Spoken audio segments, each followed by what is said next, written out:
This is the lower body.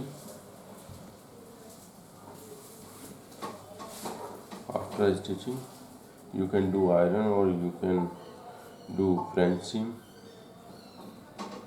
If you have overlock machine, you can do overlock, or if you don't have, you can do French seam.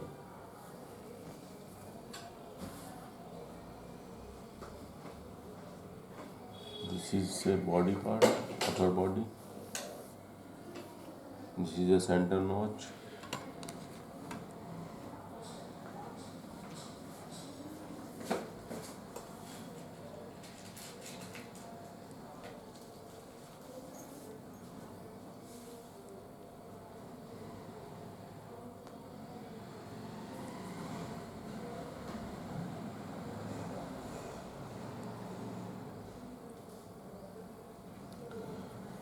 I'm going to attach in the waistline. Okay.